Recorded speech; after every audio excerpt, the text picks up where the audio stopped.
Night of the Living podcast is always ad-free for patrons at patreon.com/NOTLP.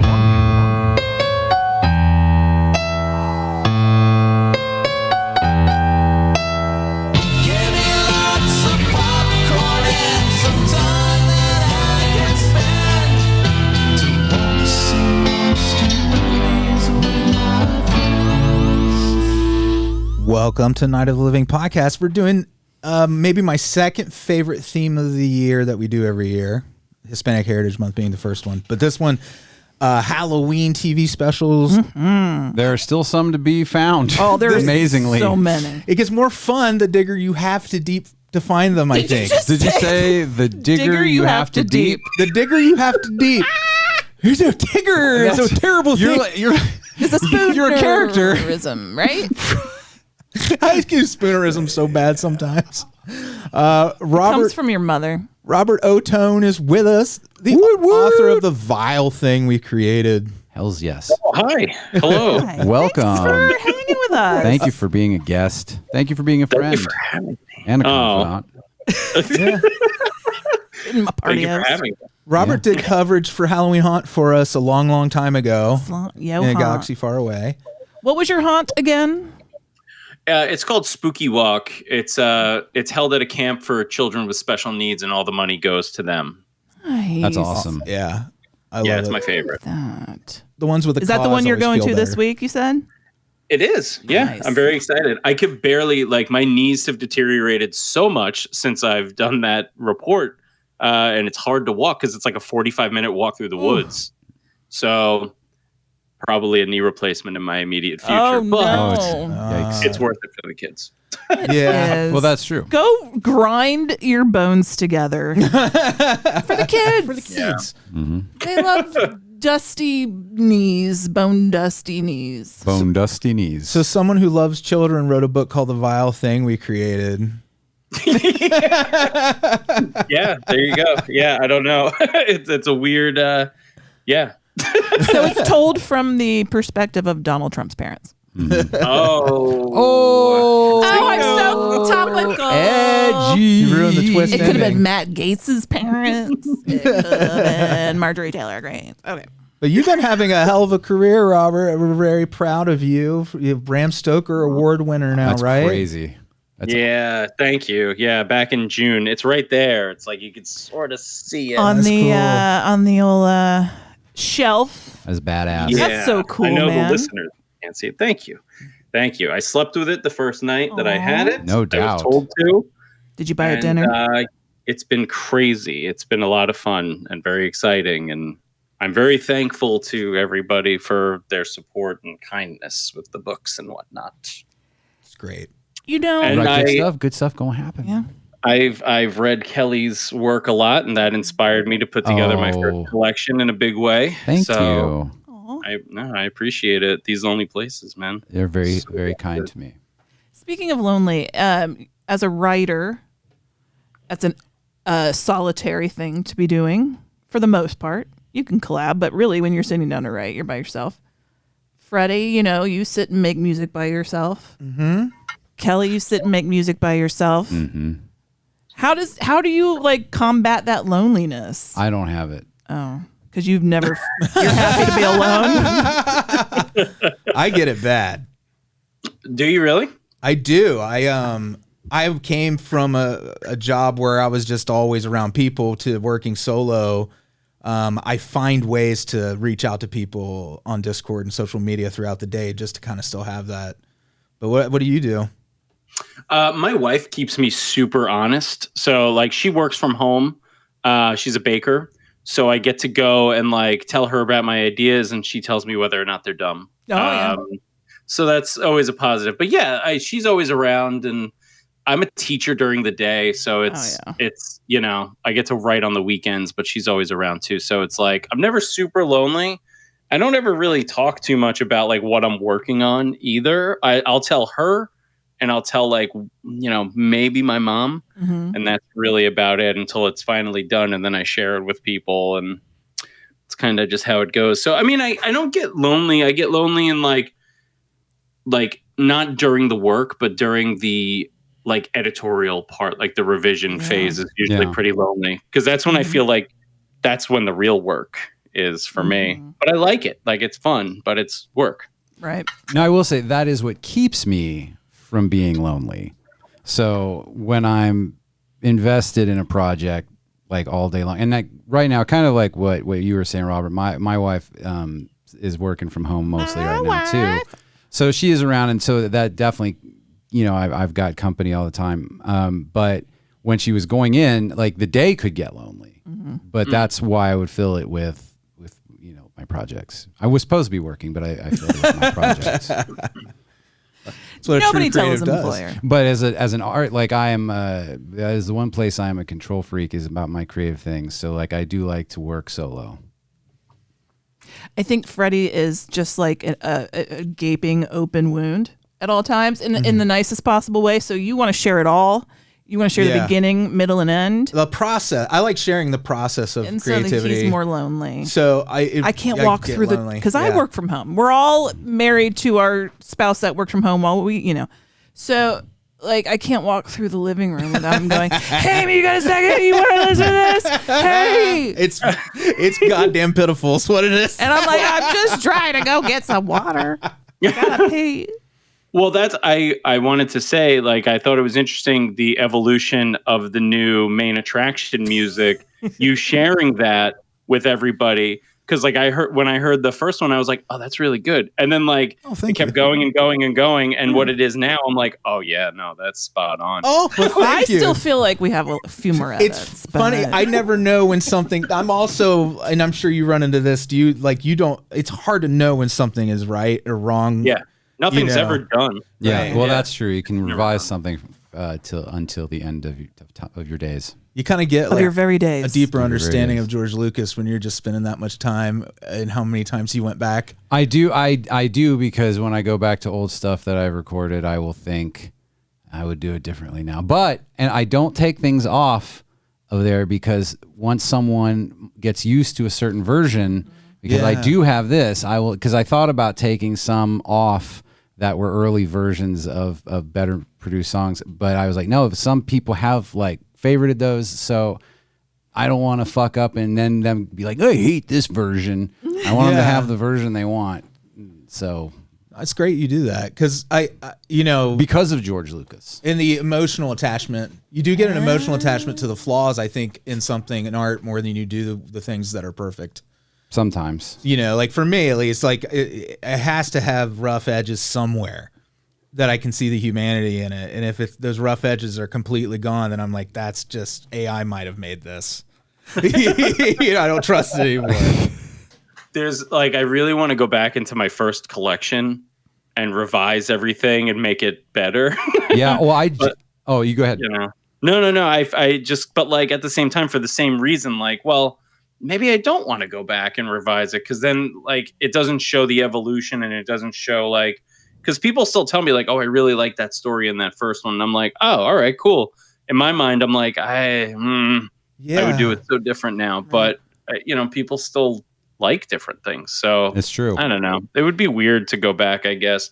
I would like to change the title because I gave it to a very high profile editor in the horror community, Ellen Datlow. Oh, yeah. Yeah. She's like the sweetest lady, by the way. Like she's adorable, but everybody's terrified of her because she's like the acerbic New Yorker to a T. It's awesome. She's like a Seinfeld character, but like I gave her a copy and she was like, Robert, this isn't an anthology. It's a single author collection. And I was like, okay, sorry, boss. Like, I will go back and change it. Well, you know, I never didn't knew there even was think a about difference. that. Yeah. Yeah. So I have to change it per Ellen Datlow.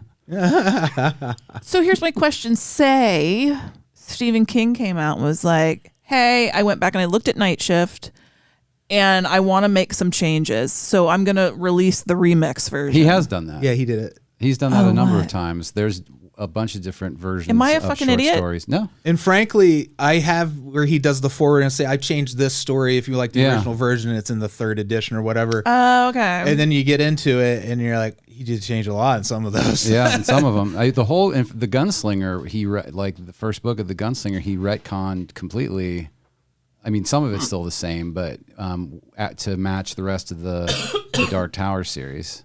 He started that with The Stand, right? Was that the first one he went back and rewrote entirely?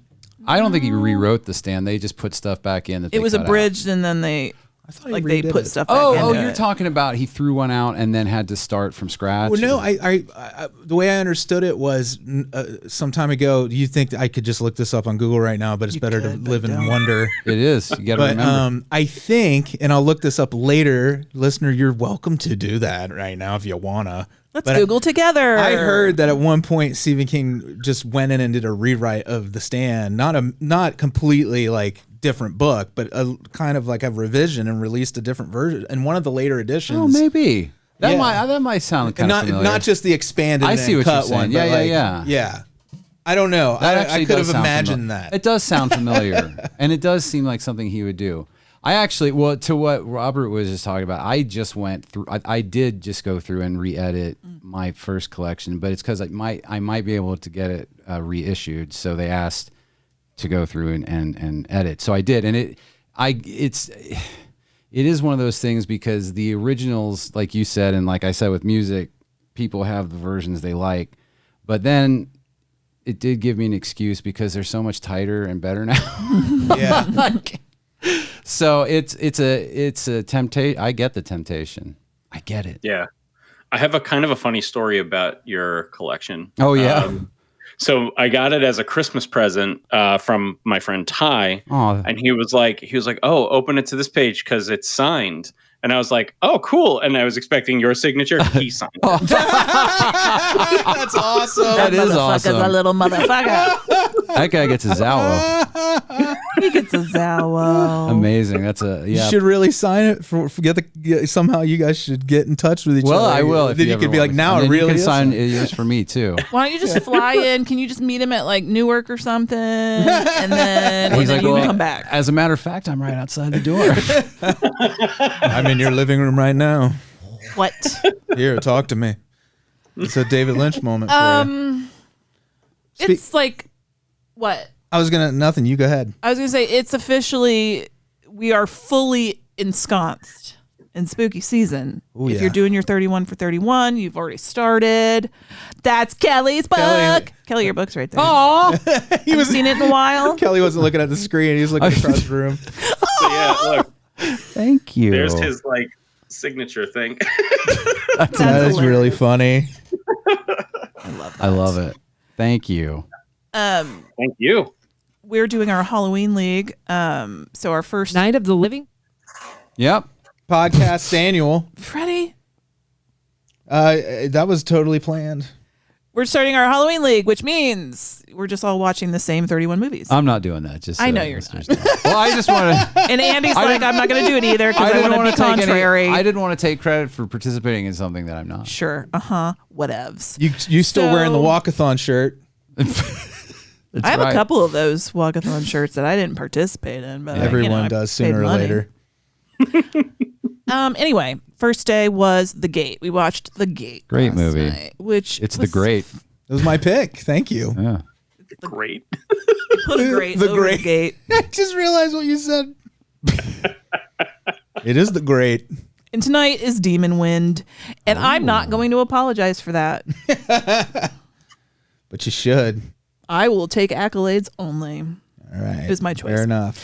And yeah, that's what we're doing, y'all. It's very fun. Yeah, we got y'all. a Discord and a voice channel and kind of got to hang out with Joe, and then Bill showed up there, and we kind of just super informal, like have the voice. We weren't on camera or anything. We just had our voice channel open on the server, talking to each other, and I was posting as stuff would come up in the gate. I'd post the little trivia bits I found on IMDb in our little thread, you know.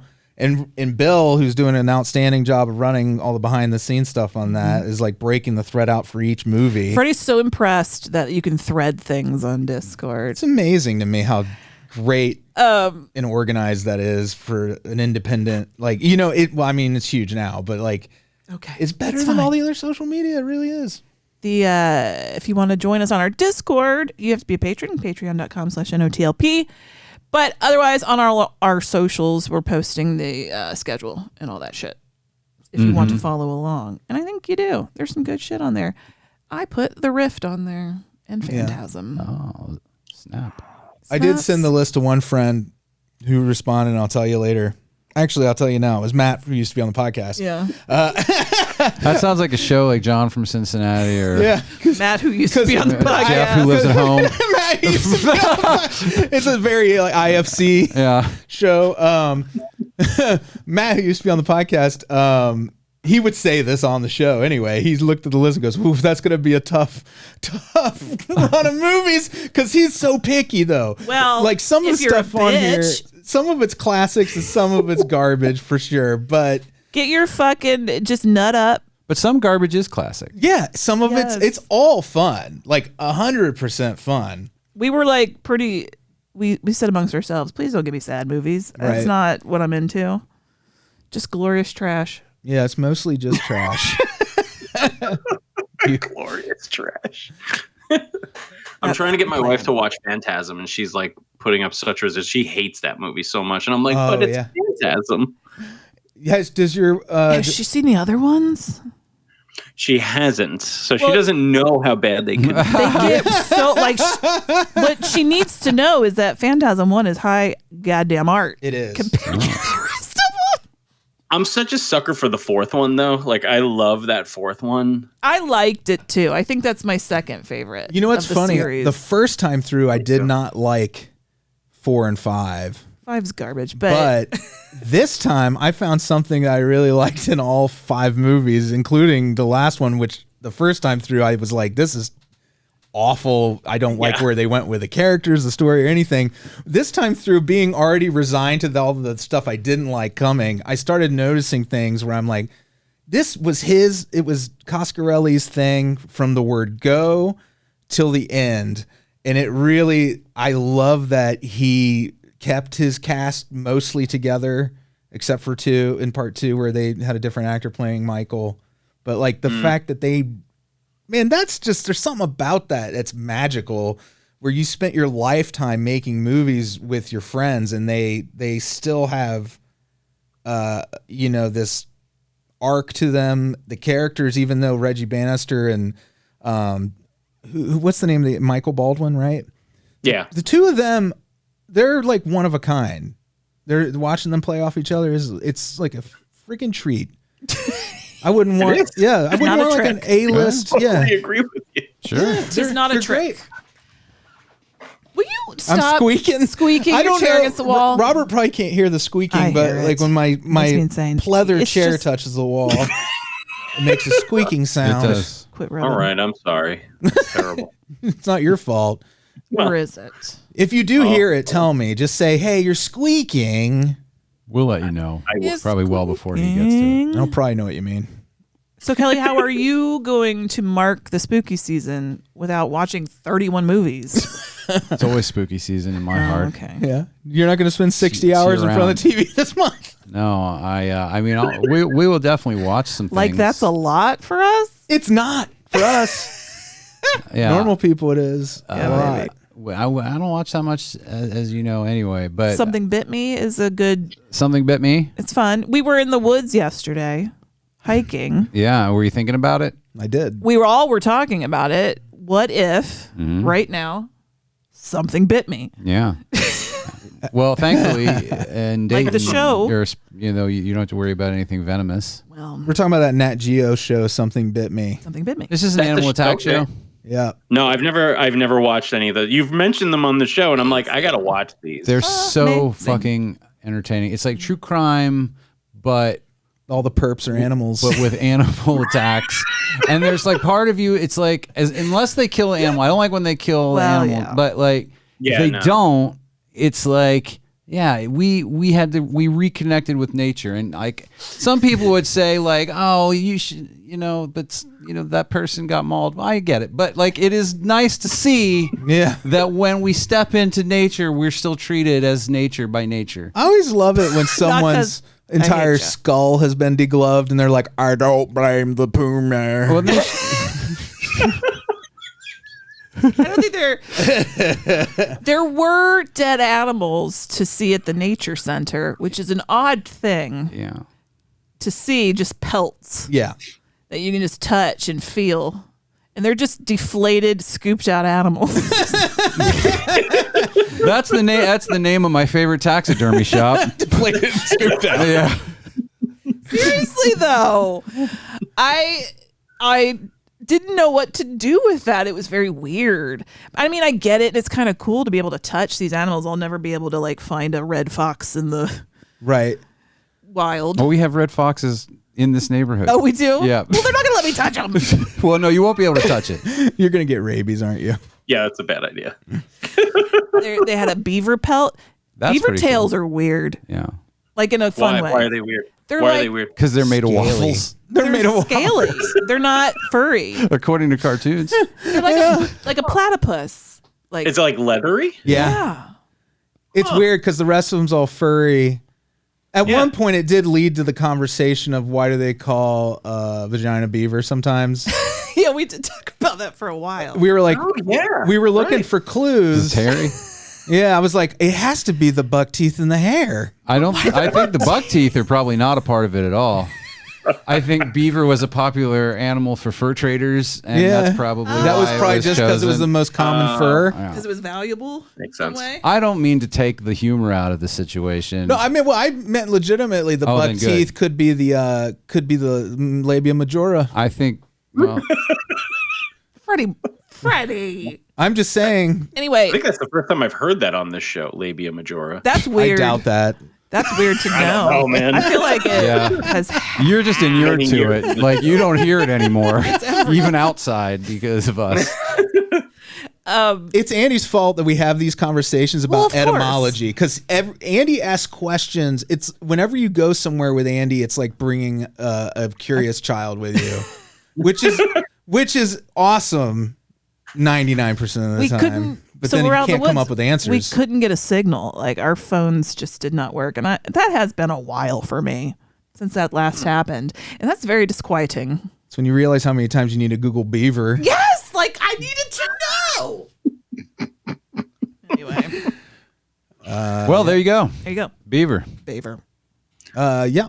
So we have a roulette coming your way. I'll be reviewing that. Wait, so you went to the nature center yesterday? That's what this was? Is that Yeah. okay? I don't even think we have one here. You might not have nature anymore We don't. It's all just concrete. on the world's longest island. Yeah. Yeah. And it was all underwater like 2 days ago. So yeah. Exactly. Yes, we didn't even ask about It the flooding. swept all your Oh my nature God. centers away. That's right. I was teaching and I was driving home and I was on like a main road and it was up to my door. Jesus Christ. Oh, Water was up to shit. my door. And like cars were going by and my car was literally going like I That was is hearing it. terrifying. Holy shit. It was nuts. I was like, I'm gonna die. If there was a shark in these Yeah. waters, could be bad. And there could be. But- There could be. Could be. Oh my God. That gives me so much anxiety. Yeah. Like, it don't got like up that. to the side of your car doors like that? Yeah, And 100%. Didn't he get in the car? No. That's wild. That's reassuring in a way. Yeah. Was it there built were a Ford lot of other tough? cars. It was up to one guy's window. Jesus Christ. But it wasn't getting into his car. Not a I have an fan. SUV, so it's a little higher, but Yeah. yeah. Lord of It was bad. mercy. ugh. Yeah. Well, that, when we start to, I mean, New York, it's all concrete. Where Yeah. does water go? Where does water go? It should be. I had this theory that they should just open beautiful, up Amy. those Thank sub you. sewers from Ghostbusters 2 and just put a big Those were- drain. Yeah, those were for sure flooded. Like 1000%. Yeah. You wonder, but it's ectoplasm. All the while, the slime was under the building. See, and then Andy said, True all the while. they're right there by the ocean. Why doesn't the water just go into the ocean? And I'm like, I don't know, but it didn't. Yeah. And then again, I didn't have a signal. I couldn't Google it. We lose like 6 feet of coast here on the island every year, so that's fun. Cumulative? Yeah, on North and South Shore. Not as Long Island. Yeah. Not as long anymore. Not as Somewhat long less time. than. Well, But yeah, so I'd be curious to see what those numbers are after like the flooding and stuff. Cincinnati the other only day. becomes larger. We just keep Well, growing. that's good. We're so powerful. We're very powerful. Before we move on to roulette, I'm going to have Sports Corner real quick. Fuck! I'm not even talking about it. Now look, Thanks, Amy. Now I don't know what happened. I was at Lord of the Rings yesterday, It was a bad game. I went and I petted a goat to get away from it. but I heard the score. But I also understand we had receivers out. Yeah. So, I mean, it stands to reason. I'm with you, Kelley. I'm with you. Like, I'm feeling like I'm so beaten up by years and years of being a Bengals fan that I've come to the point where I just look at each time it happens as this logic puzzle where I'm like, yes, they lost because of XYZ. I accept this and move on. I can't do it because I got out and now I'm early. back in and It's I early. can't handle it. Still early. No, it's fucked up. I don't, still early. I don't think she's I going want to be them able all to handle fired. it. You want them all fired? You want their heads on a platter? You want to Just bring get them Ocho back and fucking what's Carson Palmer doing? I mean, just let's go back to mediocrity. Sausage Don't give me commercials. a taste of superiority and then just throw me right back to the goddamn bullshit. Just you can't do it. Amy It's got me. a taste of the arrogance of having a winning For team. one time in my life. The It's one hard. time. It's hard to let go, to go back to being. I base my entire personality on it. All my self-esteem. Side note, the Carson Palmer hot dogs are my favorite hot dogs. Oh yeah, John Morrell. Morale. Carson Palmer was a shilling for a local hot dog company. He was, really? he was our lame-ass quarterback, and he's just the lamest, most bland human being that ever I existed. liked Carson Palmer. Okay. Sports Corner is over. All right, All right. Thanks for Sports Corner, Amy. Okay. The sports Whammy. coroner. Hello, boys and girls. It's time for Straight-to-Video Russian Roulette.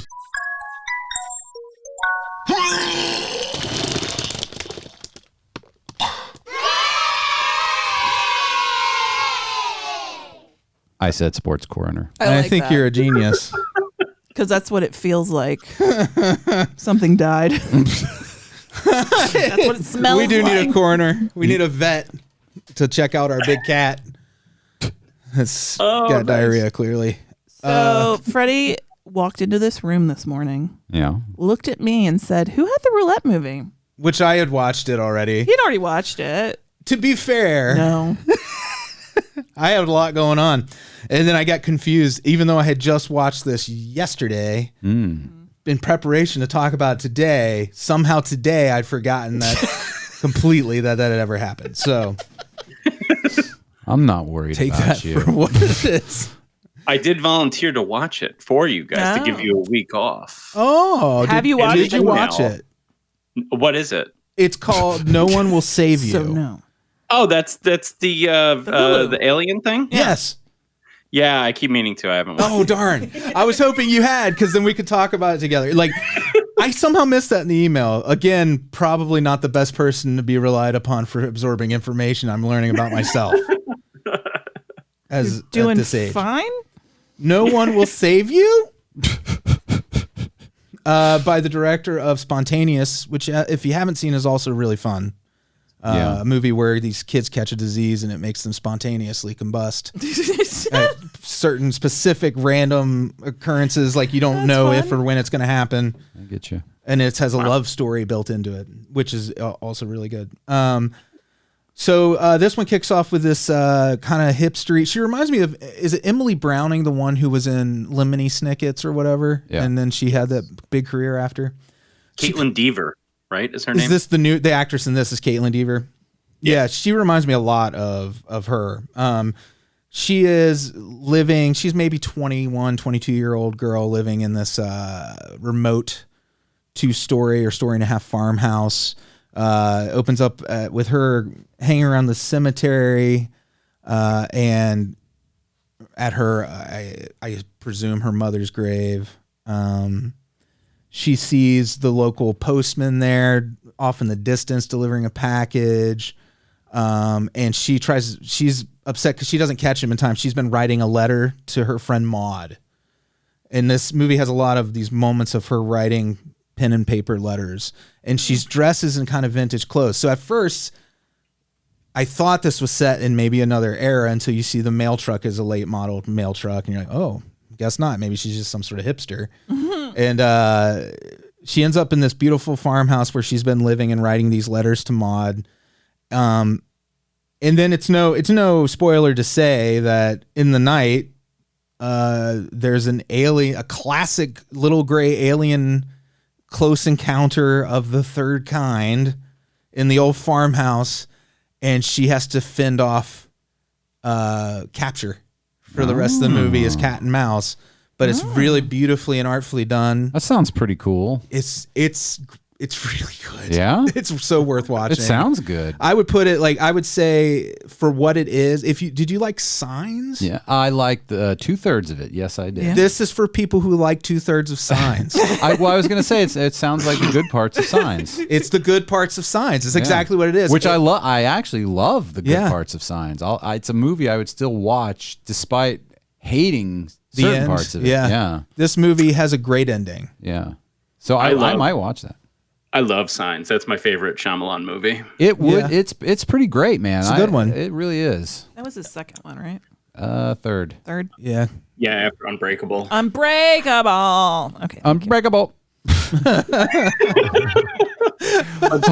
Bruce Willis is. I watched the trailer for this movie, and I was like, this is like a really cool higher budget McPherson tape kind of vibe is Yes. what I was getting. And I was like, oh, I love that. So I'm so excited to watch it. There's elements in here from other great Alien and it's just a good movie, period. I don't have a lot to say about to it. the watch list now. Anything else I say takes away from it other than to say the alien design's freaking killer. It's a freaking killer. Oh, wow. It's on Hulu, right? Yep. Sweet. So we've had so much disclosure in the UAP arena over the last few years, and it feels like there's more to come. Whether or not any of it's really anything yet remains to be seen. I mean, those Mexican alien bodies were pretty convincing. I feel like there is an uptick already in alien-related pop culture, movies, TV, and such. Yeah. Yeah. I hope that continues. I really like alien movies. Yeah. They can be great. Especially if they keep going like this. I've heard nothing but good things about this movie. Yeah. So I'm super excited. But yeah, as a fan of Blink-182 and supporter of Tom DeLonge, Of course. yeah, it's exciting to see like the Tic Tac UFO and all that stuff. Yeah. Speaking of Blink-182, what do you think of the new video? Freddie and I watched that the other day. My wife and I loved it because she's a huge fan. I saw them over the summer too, and it was like the most fun. They were so silly. But yeah, seeing the new video was a lot of fun too. It was a kind of emotional, Yeah. surprisingly. Whoever thought Blink-182 would instill an emotion other than, hey, that's pretty fun. Yeah. You know? There was They like were so cute. Yeah. On the stage together, like they Yeah. were like really loving and supportive because the Aw. one because of the cancer scare that the what's his Mark had. Mark Hoppus, Mark right? Hoppus, yeah. Yeah, and it was just really cute, and I was like, huh. It's Yeah. really touching and like kind of adorable. Yeah, they kind of capture that in that new video. What's the name? I can't remember the name of the I don't song. remember. Just, I don't remember the name of it Yeah, either. but if you look new Blink, I don't think there's more than one new Blink-182 video out right now. It's real kind of moving to see these guys who've been doing it so long still doing it and sounding. Their harmonies are what always get Yeah. me because they have a very uncommon kind of harmony with one another that the intervals that they sing are not what you typically hear. And I think that's like a little signature of theirs that I don't know I love until I hear it. Because I don't listen to them like regularly, but when I hear it, I'm like, oh, when they hit those harmonies, I'm like, oh, that's neat. That's special. And Oh, Robert World. froze Oh, for just did I a freeze? second. just Yeah, for a you're second. good now. You're good now. Did I freeze? Yeah. Okay. But yeah, like Travis is still one of the best drummers in the world. So like to see him live is crazy. It's like, how does he He's so have little. energy like that? Yeah. Yeah, and he is And so it's smart. like, I remember like a million years ago when like Man of Steel came out on Blu-ray and they did like a thing like Hans Zimmer was like, I wanted to assemble all the best drummers in the world. And then Travis Barker walks in and I was like, oh my God, that's crazy.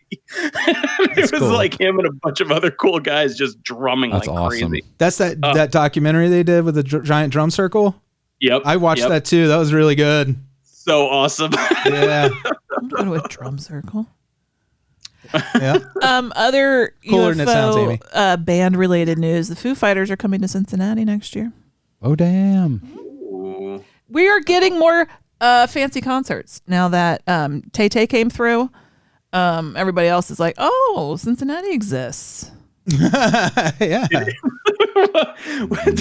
Did people really think like, no, it didn't? Like, I always thought Cincinnati was like. I know, I don't. We complain because we've been getting skipped over by big acts. Now, we didn't always, but I think it's because it's Cleveland and Columbus make better hubs for people regionally. That are lame. Yeah. Wow. Do you think it was post the Who concert tragedy That people didn't want to come here for concerts? Like it just trickled away, and then now that Taylor Swift has blessed us and lifted the curse. I don't think it was that long ago that people stopping here. You're right. But I would say I would blame banning 15, Two Live Crew. 20 years. Well, yeah. That's what ruined the Cincinnati Maplethorpe concert. Censorship thing. Who wants to come We to a did. town We where haven't you done can't play ourselves Pop any That favors. Coochie? We sure. Oh my God. Jerry Springer though. Yeah. A bright spot. Oh yeah, true. Jerry Springer. Mm-hmm.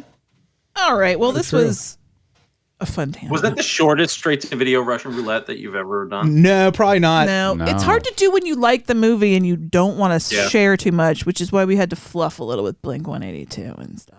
Yeah, I don't I want feel to like there ruin was- anything. I feel like there was one where Andy was like, "Yeah, I hated it," and then that was it. Like that like there had to have been He's just being a one little like that. bloodhead about I it. feel like whenever somebody hates it, they have to like bring out the laundry list to justify saying it. Because you feel like you can't just say that. You're like, I got to give them some real honest to goodness what was broken thing. And Yeah. sometimes that Yeah. results in like a 20-minute conversation about an 80-minute movie. And then like I feel like sometimes when you analyze something so deeply like that, you might find a little nugget of something you like too. Yeah. Yeah. Which is kind of fun. Like it's nice to, I know that there's been movies that I've watched and I was like, God damn it. And then like I go back and think about it and I'm like, all right. Yeah, wasn't for so sure. bad. Dude, I just Yeah. had that very experience watching a movie called Separation, where it is a new movie and it has Brian Cox in it. From Everything has Brian Succession. Cox in it. The Yeah. McDonald's commercials have They Brian do. Cox in them. He's doing McDonald's. It blew my fucking Yeah, he's dick the- off when I heard. I was like, Yeah. "That's fucking Brian Cox." He's I know the his voice of anywhere. McDonald's. Yeah. Wasn't it Malcolm McDowell for a minute? Maybe. You might have thought it was Malcolm McDowell when it was Brian Cox too. All 'cause right, they talk sounded about like, this movie because I'm going Google. He's like, did you want motherfucking French fries?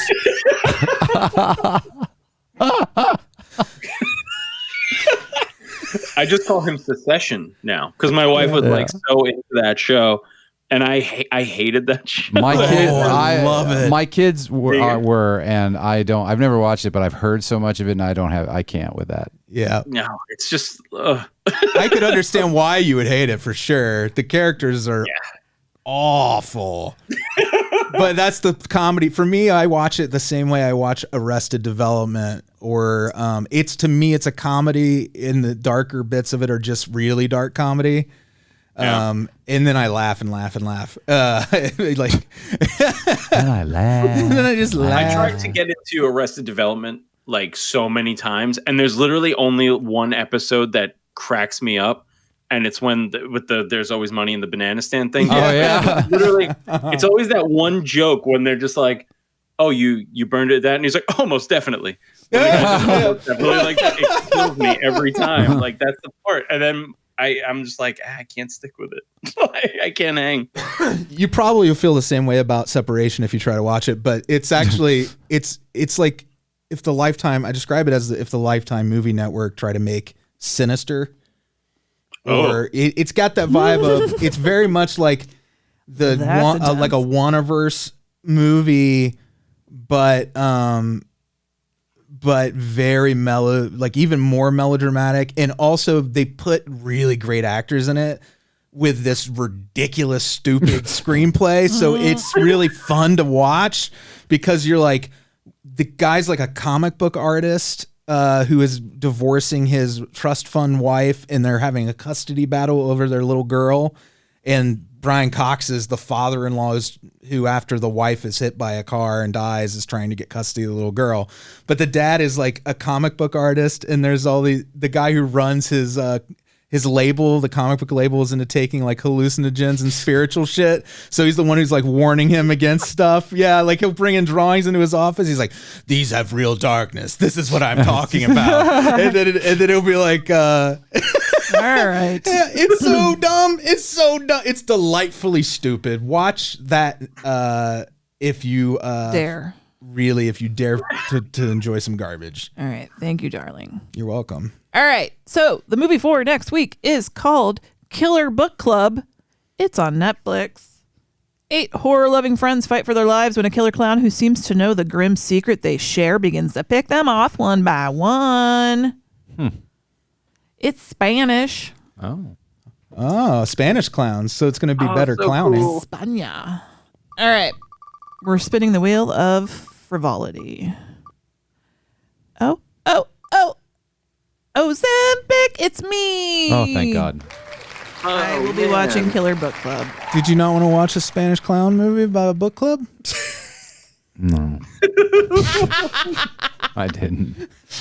So I'm glad that Amy got the movie. All right. Well, we will be right back with our main attraction, which up first will be RuPaul's Drag Race Monster Ball. That's Robert's pick. And then we'll be discussing Amy's first pick for the series, which is Sliders the Dream Masters.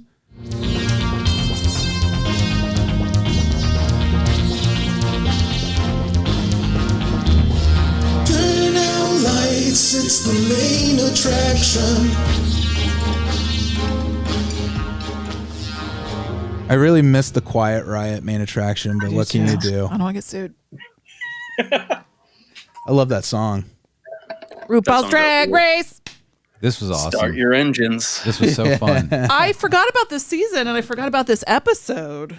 I was like, oh So my you God. watch. I watched You this watch. season back, not when it aired, but maybe like a year or two after. I hadn't Okay. seen this season. This is my first time with this one, this Kelley? group. Oh, no, I have only watched a handful. I like the show, but I've only watched a handful.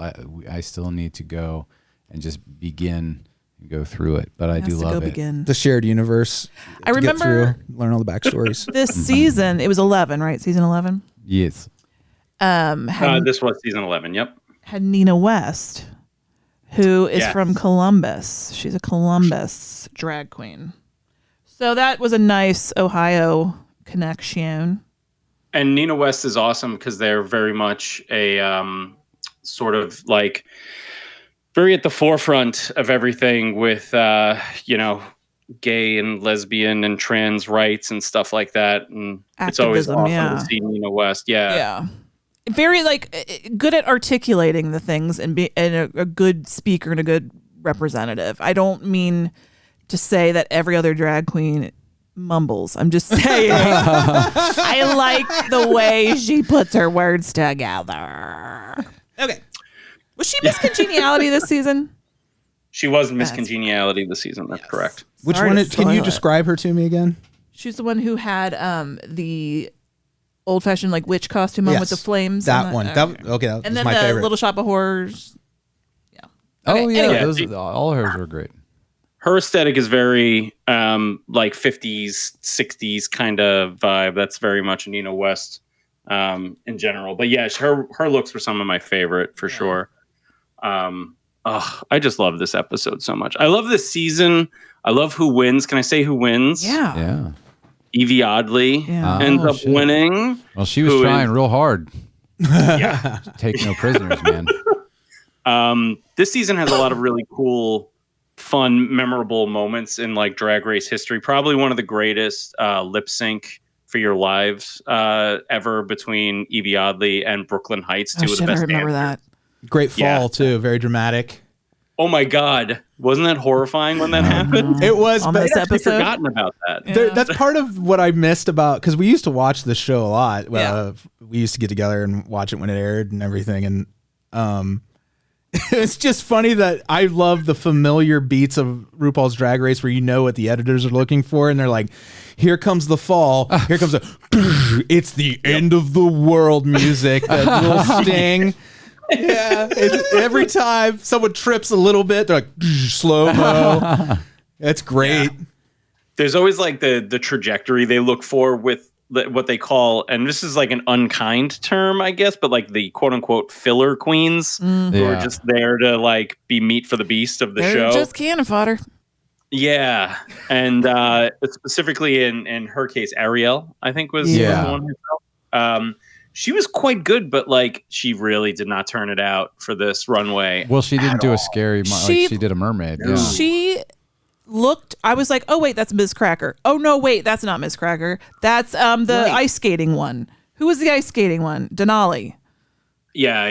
Denali, something. I can't. They all look the same. Their faces, they beat them. They look the same way. Beauty queens. Yeah, the beauty queens have a tendency to beat their faces the same. I got confused. Yeah. I'm like, why are they calling her Ariel? That's for the non-drag people. Beating your face means to makeup. Put your makeup on. Make it look. Apply makeup is beat your face. Sorry. Yeah. We're gonna get Freddy there. No, I mean I knew what it meant. Oh, okay. I know what a booger queen is. He knows what a booger queen. Filler queen. But this is a really. I remember watching this season and being like, well, this episode needs to be good because the Trump Rusical was awful. Yeah, it was. I love coming. Remember that? Can I tell you the thing I love that the two episodes have in common? Your Drag Race selection and Amy Slider's selection. They both start with the characters coming out of one really fucking absurd situation. And when we get to Sliders, it's Mardi Gras world, where they have gone through a portal to a parallel universe where it's Mardi Gras all the time. And when we start Drag Race, it is they're all dressed as different weird variations of Trump and like discussing the tragedy of the prior week. Oh. And having not seen either of those prior episodes make those moments so fucking great. Yeah. Yeah. And it's like how you felt. What? What? Never mind. Like when being dropped into the middle of this, it was like it made it more absurd and fun. Well, I got what was going on on Drag Race. Now, Sliders, I have questions, especially now that I know that, because there was something with Sliders that I was like, this is a little weird. And then now that you tell me that, it's like, these idiots. All right, we'll save it for when we get into that. That's hilarious. So usually I'm not like always the biggest fan of the Rusical episodes. No, when they make them do like acting shits and like really, where they have to, if they write it for them, great. If they have to write their own stuff, then I get scared. It's never good, except for Bob the Drag Queen and what's her face? Britney Spears. Derek Barry. Yeah. When they did their political thing, like that was like the best ever. When they had to write it themselves, they were just Bob so is good. Amazing. Yeah, Bob is incredible. This was a great episode. Not only did we get the Monsters Ball part, the Maxi Challenge was awesome, and we'll get there. But you get a little guest star from Trixie Mattel, who's one of my faves. Me too. She just made appearances on The Real Housewives of Salt Lake City because all the girls go to Trixie Motel in Palm Springs for a girls' trip. And then they fight and puke and drink and fight some more. The Salt Lake Housewives? Mm-hmm. Huh. Only one of them's a real Mormon. Okay. Yeah, and she has her own tequila brand, so she's not that good of a Mormon. Mormon tequila. Right. Did you watch the Trixie Motel documentary on HBO? I saw the first episode. I never went back. I should go back and. Or wait, that was the one with where they were building it and stuff, right? Mm-hmm. Yeah. I watched the first part of it. Yeah, it's good. It's interesting. I like them, and then like it's actually funny because Brooklyn Heights from this season is in the finale of Trixie Motel. Oh, really? Yeah, just as like a guest, and he's got like hair like I don't know. It's like this beautiful like curly mane of hair, and it's like that's not what you looked like on Drag Race. You looked like Ivan Drago. Dude, yeah, that's crazy. But yeah, there's a lot of good queens in this season, though. Akira Davenport, Vanjie, Ms. Vanjie. I could listen to Ms. Vanjie talk all day long. Like I would pay money for her to narrate anything. Have her read all the greats, Wuthering Heights, Shakespeare. Honestly, she's great. So good. I enjoyed Spicy Nutmeg. Spicy? No, the Reverend Dr. Silky Nutmeg. Silky. Yeah, Silky was great. Nutmeg Great Ganache. storyteller. Great. Yeah. Great interstitial talking head. Did a bad segments. job at the sewing and the putting the garment together. Yeah, she's a lip sync assassin though. Yeah. on All Stars. Like, good God, she took out like 7 people in a row. Damn. Mm-hmm. She's awesome.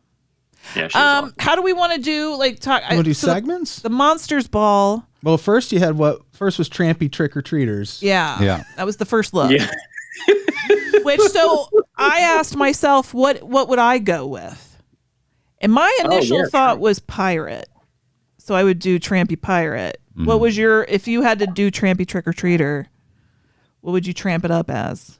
I think I would probably go, because I'm a teacher, I would go Slutty Teacher. Slutty Teacher. Oh, yeah. Mm-hmm. Big That's old a good ruler. one. Because you bring cred to it. It's a good one. Little pencil skirt action. Yeah. Always big old dropping chest things. plate with big old titties on it. Of course. Yeah. Oh, teacher! I got my pencil. I can't double bass with my tongue. I don't feel tardy. What would you do, Freddy? Oh man, I think I would love to go as like slutty Peter Boyle from Everybody Loves Raymond. Like I'd have a recliner, but I'd be in jean shorts and a little t-shirt, a little cutoff, and then I'd be like, nice. Marie, Kelley, come in here, and touch these buns. darling. Maybe I'd be sexy Robert Oppenheimer. Like naked Robin. I'd be naked Robinheimer. If you know Robinheimer, you know what I mean by that. And that's all I have to say, I think, about it. That way you know. I wouldn't go as sexy Robert Oppenheimer. I thought that would be a funny Construction joke. Like a mushroom cloud cocksock. Probably more. I'd probably be like a sexy wizard. A wizard. Does that mean a short robe? Yeah. Yeah, like a kimono, peekaboo. like length robe, which I want to get anyway. I desperately want a kimono. Elise has like a really nice kimono. I was like, I want a kimono. Something that your testicles are just dropped just below the hemline. Well, not below, but just above. Yeah. Like if I move a certain way, welcome to paradise. But like Donald Sutherland in Animal House. exactly like that. Exactly like that. The sexiest thing you've ever seen is what you mean to say, I think. Yeah, so that's a sexy wizard. All right. Sexy Martha Plimpton. I really. They like jizzed over the little T-Rex costume and like said that she was sexy. I'm sorry, I didn't feel it. I was not feeling it. It was a good costume, but it wasn't Good costume. sexy. I didn't think I had the same thought. Yeah. And we should mention that Elvira was a guest judge. Yeah, Elvira and Cara Delevingne. And Cara Delevingne. But Elvira. Is there anybody that's into But like Elvira. T-Rex play? Like that kind of thing? Like the It was Certainly funny someone and cute, is. but it Someone wasn't probably trampy. is. Not probably. Someone for is. sure is. They like the little hand movement, then the like tromping around, not being able to pick things up, and somebody's like, I don't know if that. All right. That's a lot. it's a lot. It's like, I mean, I guess different strokes. Yeah. All right. Then there was Witch Please, Which, please? which I thought was fun. Those were. I thought those were maybe some of the like. Yeah. They all did pretty good with Which, please. Everybody, but Nina West stood out for me. This like very Salem The Mm, witch Salem one was the best. Yes. with yeah. the flames, With the fire on the dress. Yeah. That was super Sewn in. badass. That was Brooklyn like, Heights as Enchantress, like an Yeah. Enchantress type outfit was pretty great too. Yeah. And her movement and stuff was Yeah. really fabulous because she's an actual dancer. Yeah, like being on point as the Oh mummy. yeah, that was crazy. oh, God. the The mummy was the really points good. were really wild. Yeah. Yeah. Like standing on very, very right up on the tippy toes. Yeah, that's what that means. I was saying it in case somebody listening didn't know. Do you know what a booger Do you want to queen is? define every word you say? Do you for people want to know what toes are? Those are those things at the end of your foot that they're not food. So MILF. That's right. MILF Eleganza closes us out. Yeah. Monster I Like to Freak. And there were some real big misses. Yeah. Sugarcane was a big miss, and I love Yeah. Sugarcane. That was heartbreaking. Not good. Everybody had horns. They had some plastic horns up in that bitch. Yeah. You're like, who are you? I'm the devil's wife. Like 2 people were the devil's wife. With a merkin. Yeah. Wig. Yeah. Like, Yeah. I was glad to see that was my least favorite one, and it was a lot of the judges were not a fan of that. You know, to be fair to like Drag Race contestants, like I'll watch it on TV and I'll see the one where I'm like, But I'm not gonna let my daughter watch it. I mean, it's fine for adults. Story hour. No, I bet sometimes I'll watch it and you will have those ones where like that wasn't nearly as good as the others. But if I'd seen any one of any of these out in public, like at a con or something, I would be like, holy shit. Well, sure, they're all talented. It's Yeah. just like in a competition among such talented people. of this like- caliber. Yeah, it's just funny though how much we would have the conversation in years past watching. We're like, oh, that's just garbage. Because you watch it, you get into the rhythm where you think like you watch enough of it, you feel like you're Michelle Visage. you all of a become a sudden. Well, critic, I had to apologize to Alise as I was because I've only watched like 4 episodes in my entire life of the show. And I'm like, I don't like what's happening with this, and like what she needs to do is this. And I said, I'm sorry, I'm critiquing everything, and this is like part of it. And then she's like, oh, you should. Yeah, it's a competition reality show. That's how that show works. It's in this too, like this season is kind of when it started. I guess maybe the season before is really when it started to change a little bit too. Like they went from making a lot of their stuff to like coming in with a lot of their stuff. Very expensive stuff. Yeah. Like, so it's you better be a rich bitch or know somebody if you want to be a drag queen on Drag Race. yeah, it's not easy. It's a lot harder now for queens who don't have as much money to throw at designs than it was, in like the earlier years or whatever. First season, a bitch walked in with jeans on. Yeah. Yep. And then she won All Stars. What? Then she won All Stars though. And then they're bringing Swarovski crystals. Is that how you say that? Swarovski, yes. Swarovski. Peacock feathers? And Hutch? But one of the queens who just won like 2 years ago or whatever, she came in like short shorts or whatever, and she was like very underwhelming, and everyone was like, oh, she's going to be gone right away. And then she ended up winning the whole thing. So it was like strategy, choices. So that was pretty great, but they don't make the stuff as much. I know this past season they actually made some stuff, and on All Stars they made some stuff, which is cool. It's cool to see them going back to that. Do you know what I find though about Drag Race? Some seasons are over here on this streaming service. Some seasons are over here on this was crazy. service. And some are over here, and then All Stars might be over here, but over here, and then you can't get Untucked. Who the fuck knows where Untucked is? And that's one of the reasons I lost track of it, because it became hard to watch. Yeah, all the weird like the ones that like Untucked is not on Paramount Plus, I don't think. Right. Yeah. You're watching on Paramount Plus, but like they don't have UK Drag Race season 1, but that's on the Roku channel, and it's so weird. We watched this on the Roku channel. I didn't even know there was such a god fucking damn thing. That's who has the Weird Al movie. Yeah. And I can't access the Roku channel. I can't figure out how to get it. They have all of the the Quibi stuff. Roku channel bought all of Quibi's library too. Which is You got all those new Reno 911. Some fun stuff on there. Yeah. I guess I can watch it. Yeah. Your Apple you found TV it. won't download it? I don't know that they have an Apple TV. We'll TV figure that app. out It's later. probably out of spite because they're Roku. Yeah. And they're like, why the fuck would we make an app for you assholes? Well, you would think they would do the same to the Amazon Fire, but it's on there. Maybe I'm just dumb. It's quite possible. So who ended up winning?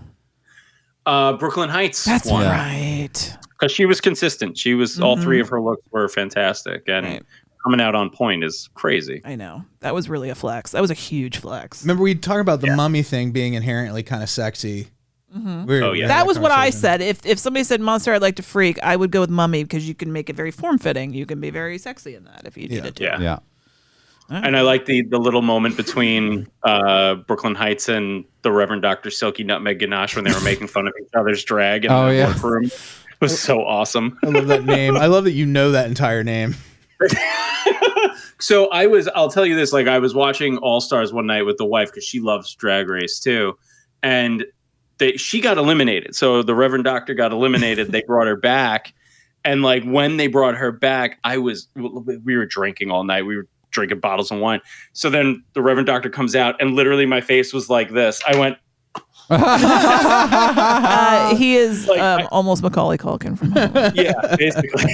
And I was just like, oh my God, I can't believe this is happening right now. It blew my mind. You get involved in it, What? man. How many seasons are there now? I think they're up to season 16. So think about it. You go back to the mid 70s, and there's some middle-aged guy like us sitting in his easy chair, and he's watching about this amount of Super Bowl seasons.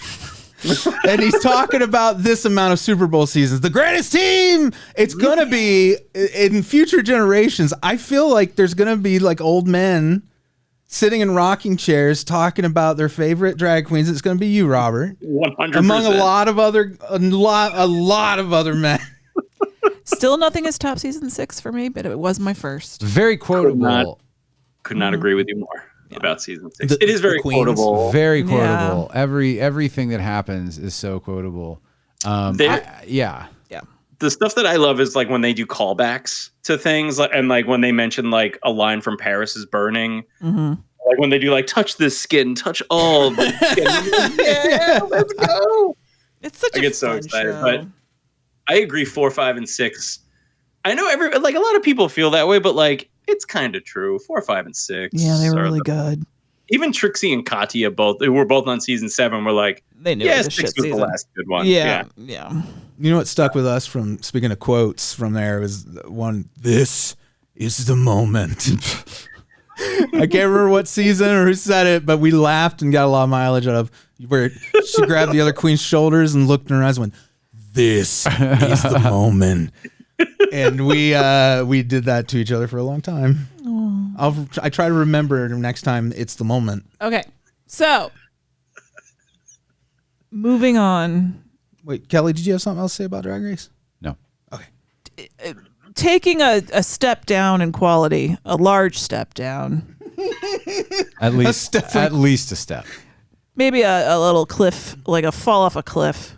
Maybe like a tumble, A tumble down into a hillside. ravine. Yeah, a crevasse. where your body isn't discovered for weeks. And I would tell you, okay, sliders. And you know, Freddie and I have been annoying you with our journey with sliders all year. It finally ended, but I brought it back for Halloween specials because I wrote it down as an option, and I was like, we're doing it. No, this is good. I like when this happens, like Sequest. Yeah. Sequest. Ooh, DSV we did, and that was fun to look at a thing like that. And this was fun. Mm-hmm. And I would tell you that season 3 was a good season, but this season 3 episode something or whatever. This was 5. This was the a bad Dream Masters, which episode. I think when we originally watched this, I was like, did a Nightmare on Elm Street come out around it? And I think we figured out it was just kind of random. Mm-hmm. I thought it had to be like, because this was 96. Well, I feel like they were just referencing it. Kinda. They were kind of like. They definitely like did legitimate references, but it was a mess. Now,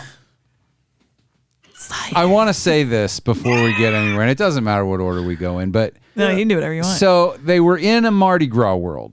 We've slidden into Mardi Gras world, and that's a thing that we're just in, and it happens, and it's happening. That's not even the most absurd world. I know. What I'm saying is I can accept that. I'm like, there's infinite possibilities.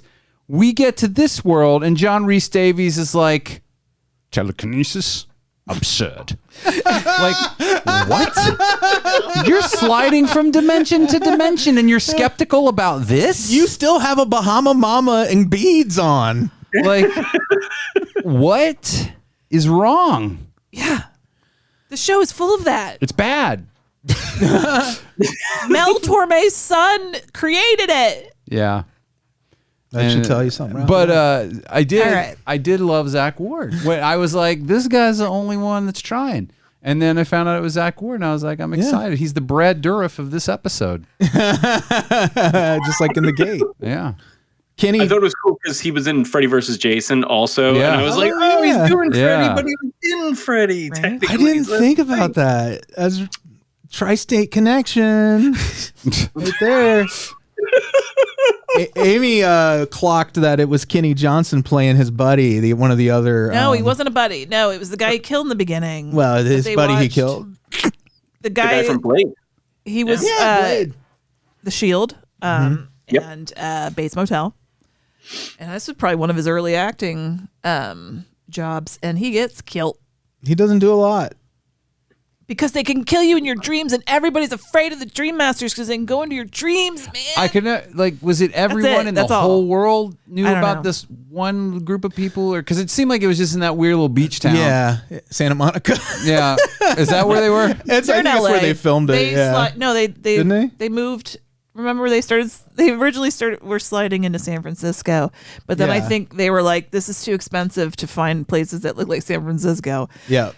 Oh, our coordinates have changed, so now we're going to slide into LA all the time, and that started in the third season. They moved from Vancouver, right? It was I don't know. they were filming in Canada. It does not matter. I And don't then even know why you care. to LA instead of where it seemed like a lot of other people did this reverse. But I do care because I think it's the most interesting thing about Sliders. Well, I think the most interesting thing is how many seasons it ran. 5. That's the amazing thing about Sliders. Even after Jerry O'Connell left.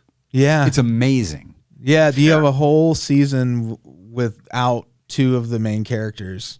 Don't you wonder, though? And it's the last one. It's like Cleopatra 2025. No one watched that. Do you even know what that is? Like, I do, actually. I remember. It's a show. It happened for multiple seasons. Yeah. I don't know what it was. It was a money laundering scheme. But I would see it. It was Sci-Fi. And All it was I like remember like Relic Hunter. Yeah. Like with Lex. Yeah. Tia Carrera, Relic Hunter. Yeah. She Spies. Do you remember She Spies? I mean, this I was, do remember She's. this is maybe slightly a cut above that, but not by a whole lot. No. Were those all those were all Canadian productions, right? Like they had to. They gave us so much. Yeah. Well, they're born out of Xena. Yeah, Xena. Born You from get, Xena. you get all out of her head.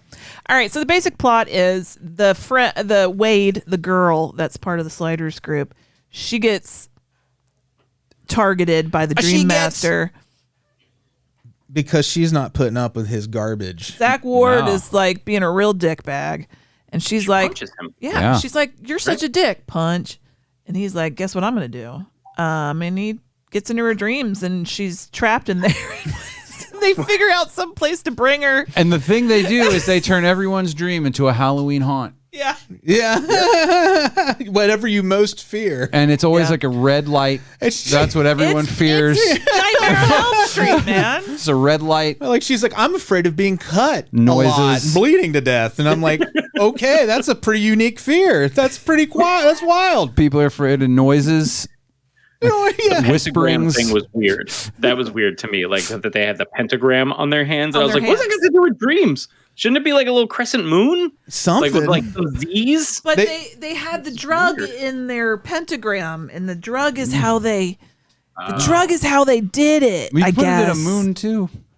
Okay, I see that look on your face right now, Robert, and I had that experience because I've seen this episode twice now. I saw it once when we watched it, and then I watched it and watched it again. But I didn't get that at all until Amy explained it to me. No, I didn't get it till this time either. But the pentagram is like a trail of slime that is psychoactive. Yeah, it's got the drugs on it. Oh. What did I have you write down? Oh, Freddie that's has right. notes. I have notes.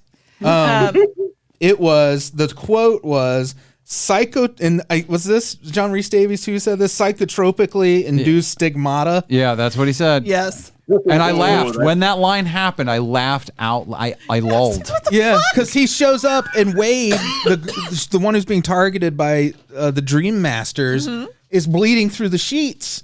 She's having a horrible time. We forgot. We glossed over one thing that I wanted to point out is Lester Berry, who plays Elston, who is the bartender who gives exposition, or he plays either a bartender or a server or something in every episode that he's in. It's the same guy, and they used to have Will Sasso do that bit where he was the clerk at the hotel. So he was a touchstone for storytelling where they would check in with Will Sasso. They always agreed to meet at this hotel, and he'd give them kind of they could suss giving out people too much. So they've replaced him with this actor, the new character. Elston. And Lester Berry really is a reverend, but he was also, and this is the fun part, I'm a huge fan of Don't Be a Menace to South Central While Drinking Your Juice in the Hood. He's the reverend in that.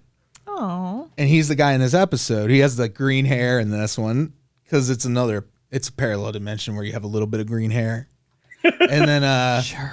But he always does a great job of, they give him 2 or 3 lines whenever he's on the show, but he always delivers them in the most hilarious, because it's always basically. He's just this big, he runs his fan club. He runs it as like, he does it as like gossipy, you know, whenever he's telling, he's like, he'll come over and give him a drink and be like, honey, the Florps are out this night. The Florps? I'll tell you what, whatever world they're in, you know, whatever the thing they're dealing with is, whatever Rick and Morty adjacent thing. What do you think? It's got to be an awesome gig. Oh, I'm sorry. No, Andy. like, it would be a great gig. It would be, you know, you're just gonna like, I gotta deliver the stupidest fucking dialogue in the episode, and I do it every I work week. a day a week. Well, that's everyone's job on that show. Yeah, that's true. So when they take Wade to this clinic, this underground clinic, this woman who's trying to fight the good fight against the Dream Masters, the way she just starts barking, she takes a look, she goes, oh, this is a level 2. This is level 2. Oh, by the way, God, now we have a level 3! Level 3! I completely Ridiculous. wrote part of this episode because there was the part where like they find Wade and she's out and he's like, oh no, oh no. And I said, oh, now they got to take her to Eric Stoltz's house so they can fucking pound her chest with adrenaline. And then she does. She She's did. like, I gotta stab her 3 times. Like the second after I said it, Big she ol' sat needle in up her. and went, oh, and I was like, oh, see, I just wrote this. It was 96. Pulp Fiction was 2 years old. Yeah, and right? I thought because the way he was doing it, I was like, that sounds exactly like that. Yeah, that's awesome. What other notes do we have? I wanted to point out, well, yeah, this also didn't remind you of the old Twilight Zone episode with Billy Mooney. Oh, yeah, I said that too. I was Yeah. like, oh, is this going to be the Twilight Zone kid? It didn't quite turn into that. It's but- kind of like an aged up, but Yeah. you're kind of like, what, maybe if he didn't, you know, get his shit together. But I thought that's exactly when he first stopped the guy on the bike. I was like, oh, he's going to like take his mouth away or How fucking stupid did he look in all that bike With his little gear helmet. from the 90s? Also, the policewoman was wearing a sports bra. Amy was hung up on that sports bra. man. Well, she was on the job. I Sure. don't know how many police officers are allowed to wear sports bras on the job. Maybe she worked for Baywatch. Oh, the lady who played the doctor character who was level 1, level 2, level 3. She's actually a pretty funny actress. She was in the movie The Campaign with Will Ferrell.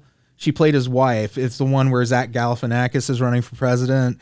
And she went. So she's been with a comedy powerhouse. person. Shared the stage with him. For a So she's second, I somebody. thought she was Julie Bowen before I really saw her face. But Oh, yeah. Oh, what was it? An American Werewolf in Paris. Mm-hmm. Julie Bowen is the Dominic Dunn type of character. Griffin Dunn. That's what I meant. Yeah. His dad's Dominic. That's right. Griffin Dunn. Have you seen Paris? Oh yeah, I saw it when it came out. I remember thinking it was real bad, right? Oh You're yeah, like, oh, I this is hated terrible. it. I hated it more than I can say. But Julie Bowen in it is pretty funny. So God, I don't remember her in that. I don't didn't either. I don't I even don't remember that character being in it. I watched it for Not a Bomb podcast, like where they like I don't know if you listen to our friend Troy and Brad. They do this where they reevaluate flops and stuff and decide whether they were right to flop. I saw that shit at the theater. I did too. I same. think I went with you. I thought Doug Nagel was with me. I think this was before you and I got together. Oh, maybe. whatever. Maybe you were with me. It was horrible. Maybe it's Maybelline. All right, what do you got on your note? Ladies in Cages. Oh yeah, at the place where all the Dream Masters get together and sit around that table, they just got like cages up in the room, in the conference room that ladies are just go dancing in. Yeah. Oh, you pointed out Arturo was real judgy and sexist about romance novels. Yes, He was a bitch the whole episode. He was an absolute bitch. Oh, yeah. What a bitch. Yeah. Like he was real shitty to Rembrandt when he just took assumed. the poison sugar cube. He just kept going on and on about it. Yeah, it was like real hurtful. It was like, and by the way, if it wasn't for Rembrandt, we'd all be healthy and alive. Well, you know the thing that really me and Amy realized, I think last night at the same time, we're like, this is just not the character.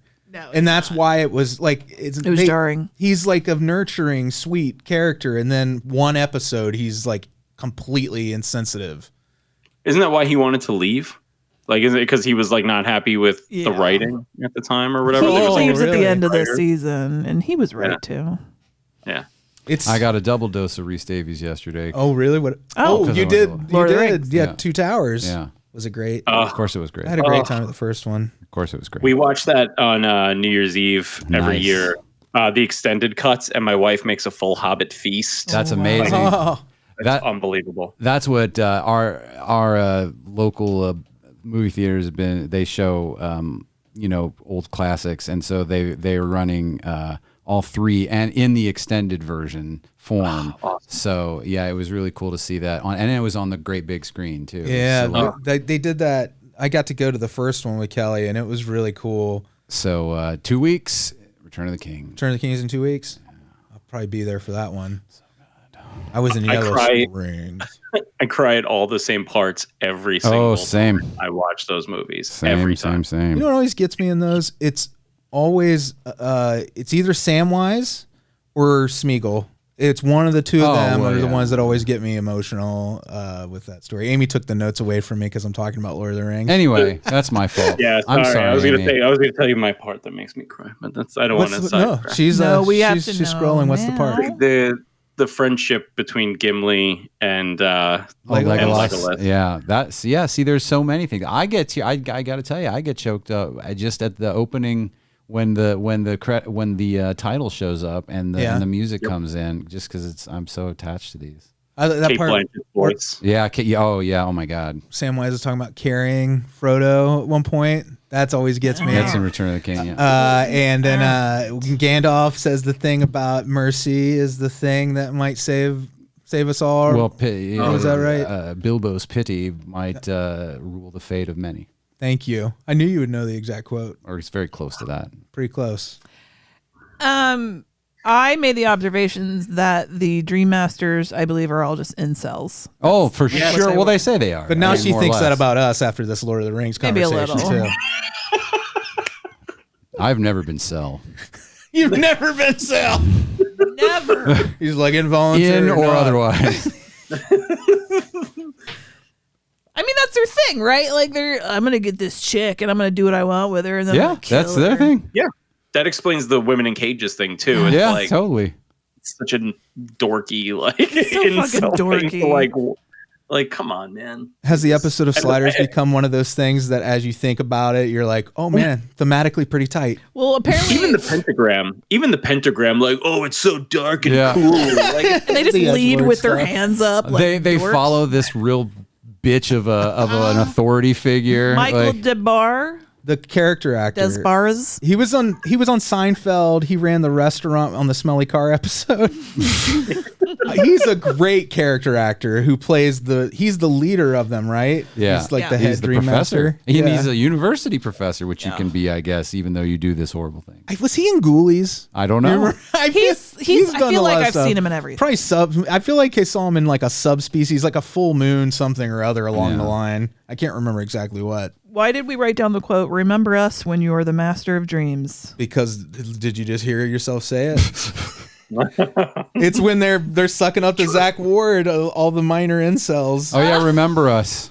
Remember us, master. Remember us when you are the master of dreams. It was, it was kooky. Yeah. And then they This is coming from some people, three men that were just quoting The Hobbit.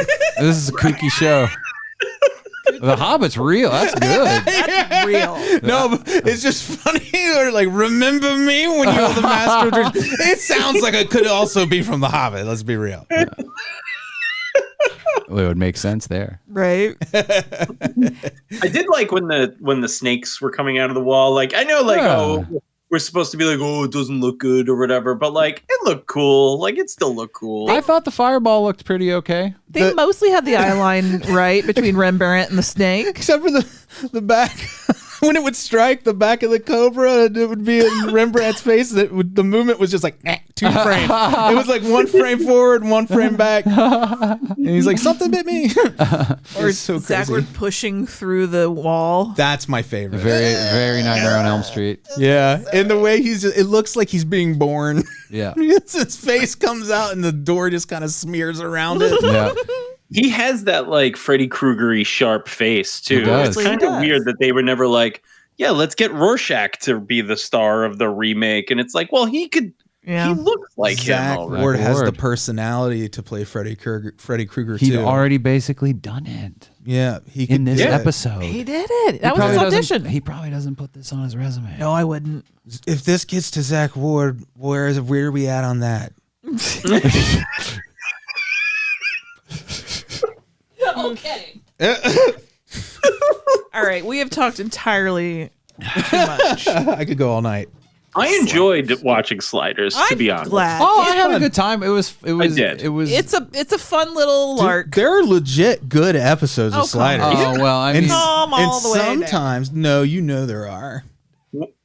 I remember as a kid, like watching it and because like my mom was hardcore into science fiction and horror, so was my dad. But like I remember watching Sliders with my mom, and she loved it, and I was like, "Mom, this is a lot like Quantum Leap," and she's Yeah. like, "It is a lot like Quantum Leap," and I'm like, "Yeah, cool. I'm 12." You know, like, yeah. like I don't know. I really enjoyed the hell out of it. That would be a great like 2-panel comic. Like a little kid sitting in front of a TV and the shadow of the mom just behind me. You don't even see her head, and she's like, "This is kind of like Quantum Leap," and then she says, "It is kind of like Quantum Leap," and then the next panel is just the both of you watching it. Or you both say Quantum Leap. One of And somebody be like, "I don't get it." yeah, I know. See, it's funny that it was enough that the world is full of so much ugliness that they found common ground between their fandom of Sliders and Quantum Leap. It's really beautiful when you think about it. You have to put Maybe you that should stop laughing. As an asterisk under the cartoon. Yeah, under it. See next week's New Yorker for more. Well, thank you for indulging my nonsense again. That was fun. Yet again. It was fun. It was a good time. Every time you're like, all right, Amy, I guess you're not totally crazy. At the end of every show, we always say hi to our Beelzebubs. Hi. Patreon.com/NOTLP if you want to be one. Alise. I love you. I can't wait to see you in a few minutes. Smooches. Alyssa. Branan and Emily. Jeffel. Iona Goodwin. I own a great one. Dr. Brian. Old Dirty Billsterd. The hesitation. Because I You're- still haven't written it down and I have to remember it every time. Yeah, you're like you're gonna create a thing where when you Yeah. read his old nickname that you're gonna think of the new one and Yeah, you're I'm gonna gonna get a stutter. I'm gonna unlearn how to read. I'm going to have to come up with another Wu-Tang nickname for him. Yeah. Bill Farner, Frosted Blakes, Blayne Yogurt, Jordache Jeans, Paul, Jeremy Cassie, and Gamora. Do you feel like everyone we haven't given a nickname to, we should just call T-Bone? Ernie, aka T-Bone, Dave T-Bone Siebert, Just Monica the T-Bone, T-Bone all the way down. and finally T-Bone Dustin the T-Bone. Oh, man. snap. I don't know. Robert, we have links to your Amazon author page in the show description. What are other places people should come to find you? Yeah, you could find me on Instagram and Twitter at Robert Ottone, and you can go to spookyhousepress.com is my small press, and that's like my unofficial like place online. But yeah, mostly social media places. Yeah. Thank you so much Thank for you joining so us. much for hanging out. And for picking Drag Race, because Yeah. I was just saying that I wanted to do some reality this year. So I'm glad you brought awesome. It was a real night because that was good. Yeah. And then like it was like, then oh, there now was I can Sliders. like get through this. it. It was a treat. I know I had fun with it. I'm just know, I I'm did. just messing. It's like the Tyler Labine thing. It's I'm like not the Tyler mad at Labine you. thing. The Tyler Labine thing is doesn't blame the an Puma. Origins joke, and that's on Patreon. Yep. Well, thank you for having me. It's literally been a dream to be on this show for me since I started listening, like around, I guess, not long after the show started. But yeah, Wow. You've Like, aged with us. yeah, I just You can relate love to our this show. ailments now. It definitely, that's literally all my friends and I talk about is like when the last time we had a good piece of whitefish was and what sort of minerals we're taking and vitamins. Yeah. We grew up together. It's very true. Yeah. And I really can't thank you enough. I really can't. And I love you guys and I love the show and I just such a wonderful community too. Look at We this love nice you boy too. here. Look at this. You're a friend. We're friends. We're friends. Yeah. I'd Yay. carry your ass to the Mordor. Yeah, Yay. Is that what happened? it does I'm happen. not a Lord of Yeah, the Rings he helps. person. Well, they're in Mordor already, but Oh, okay. To the mountain. We can get into the nuts and bolts. they're already if on you the want. To the hole. yeah, there you go. What? So we can get into the nuts and bolts if you want. Let's do it. I'll be right back. All right. Thanks Where's the again, car key? Robert. Okay, bye. All right, bye everybody. you.